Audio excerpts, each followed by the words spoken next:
ماحول مسلسل بدل رہا ہے پاکستان کی تاریخ میں مصطفیٰ صاحب ایسی بہت ساری چیزیں ہوئی ہیں آج تک کبھی پہلے نہیں ہوئی ہیں. کبھی پہلے کوئی پرائم منسٹر سپیکر نہیں بنا, پہلے کبھی ایسا نہیں ہوا کہ والد پرائم منسٹر ہو, بیٹا چیف منسٹر ہو. اس وقت سیاسی گراؤنڈ کی جو ہلچل ہے اس عید پر کیا تبدیلیاں آپ دیکھ رہے ہیں ہونے والی ہیں پاکستان میں؟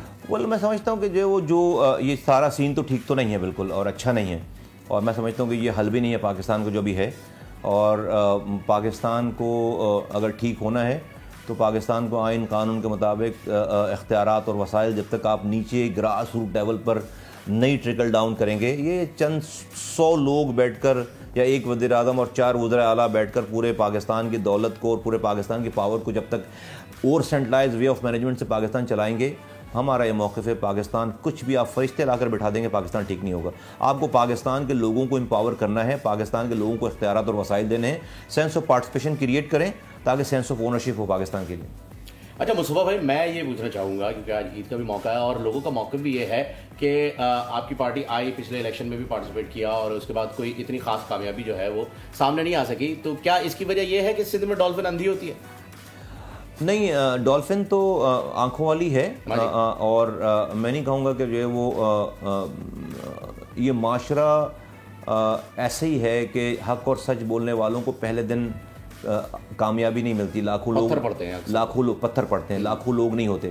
ہم نے ایک ایسے وقت میں آواز اٹھائی یہاں پر جس وقت شہر میں 22 لوگ روزانہ مرتے تھے ایوریج. بالکل ایسا, ٹھیک ہے, اور سچ بولنے کی سب سے چھوٹی سطح موت تھی. بالکل ایسا, اور آج تک ہمارے کردار پر کوئی ایک چھوٹا سا داغ بھی نہیں لگا سکا. ہم یہ وہ لوگ نہیں جو ایم این ایم پی وزیر نہیں بنے پہلے. آپ تو سینیٹر شپ سے ریزائن دے کے گئے تھے. میں ایم پی رہ چکا ہوں, وزیر رہ چکا ہوں, سینیٹر رہ چکا ہوں, میئر رہ چکا ہوں. اللہ کا شکر ہے کہ آج 11-12 سال ہو گئے مجھے ان عہدوں کو چھوڑے ہوئے, لیکن آج تک میرا دشمن بھی کوئی اس پر الزام مجھ پر نہیں لگا سکتا. ہم نے جو آ کر بات کی یقیناً وہ ایک نئی بات تھی اور سچ بات تھی اور حق بات تھی, اور حق اور سچ کو میرا یہ مان ہے کہ اللہ تعالیٰ آزمائے بغیر کامیابی دیتا نہیں ہے. 3.5 سال پہلے جو لوگ ہماری ہار پہ اور اپنی جیت پر جشن منا رہے تھے اور سمجھ رہے تھے کہ جو آپ والی بات کو انہوں نے یہ والی باتیں کی ہیں کہ ڈولفن یہ ہوتی ہے اور ڈولفن وہ ہوتی ہے, 3 سالوں میں 3.5 سالوں میں سارے جیتنے والے رسوا کر دیا اللہ تعالیٰ نے. آج جو ہے وہ جوتیوں میں دال بٹ رہی ہے.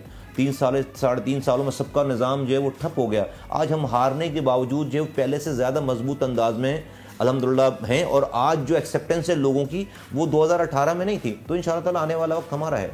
معاشی بحران ملک کو اس وقت گھیرے ہوئے ہیں مصطفیٰ صاحب. آپ اگر بات کریں الیکشنز کی تو آپ جانتے ہیں الیکشنز پہ اسپینڈنگ کتنی ہوتی ہے, کیا الاؤڈ ہوتا ہے اور کیا اسپینڈ کیا جاتا ہے, اور آپ کے پاس اتنی ریسورسز نہیں ہے سر جتنی دوسری پارٹیز کے پاس ہیں, جو رولنگ پارٹیز ہیں, جو کافی سالوں سے اقتدار میں ہیں, جن کے پاس بڑی ریسورسز ہیں. کیسے مقابلہ کریں گے کیونکہ بلدیاتی الیکشن بھی سر پہ کھڑے ہیں, آپ کی بڑی کیمپینز بھی چل رہی ہیں, آپ کو ہے توقع کہ آپ سیٹیں نکالیں گے؟ جی بالکل انشاءاللہ تعالیٰ. میں سمجھتا ہوں کہ یقیناً جو آپ نے بات کی یہ تو ایک اینگل ہے, لیکن ہمارے پاس جو ورک فورس ہے, جتنی بڑی تعداد ہے آرگنائزیشن کی, وہ کسی کے پاس نہیں ہے. وہ ہم بڑے بڑے پروگرامس کر چکے ہیں. ہم یہ باغ جنہ جو ہے 3 دفعہ بھر چکے ہیں. الیکشن ہارنے کے بعد 2019 میں ہم باغ جنہ بھر چکے ہیں, اور ابھی ہم یہ انشاءاللہ تعالیٰ یہ عید کی چھٹیاں گزر جائیں 15 مئی کو انشاءاللہ تعالیٰ یہ باغ جنہ ہم دوبارہ بھرنے جا رہے ہیں, اور ہم اس دفعہ ہم سرپرائز دیں گے انشاءاللہ تعالیٰ. تو جو فائنینشیل ایشوز کے علاوہ جو ایک ہیومن ریسورسز چاہیے, وہ جو ہمارے پاس ہے وہ کسی کے پاس نہیں ہے آرگنائزیشن نمبر 1. اور یقیناً چیلنجز ہیں فائنینشیل حوالے سے, لیکن میں سمجھتا ہوں جو ہمارے ساتھیوں کا جذبہ ہے, جو ورکرز کا جذبہ ہے, اور جس طرح سے ہماری بات پہنچ رہی ہے, ہم اس فائنینشیل ایشوز کو بھی اوور کم کریں گے انشاءاللہ. کیونکہ کافی سارے انٹرنل ایشوز بھی سر ہیں جو لوگ دیکھ رہے ہیں کہ آپ کے پرانے ساتھی آپ کو چھوڑ کے چلے گئے ہیں اور نئی پارٹی آ گئی ہے, نئے لوگ آ گئے ہیں, نئے فیسز آ گئے ہیں. آپ جانتے ہیں نئے فیسز ہماری پولیٹیکل ہسٹری میں مصطفیٰ صاحب اتنے کامیاب نہیں ہوتے ہیں. جو موروثی سیاست ہے ہمارے ملک میں وہ ٹریڈیشنل ہے, ہمیشہ انہی کے بچے جیت کے پاور میں آتے ہیں.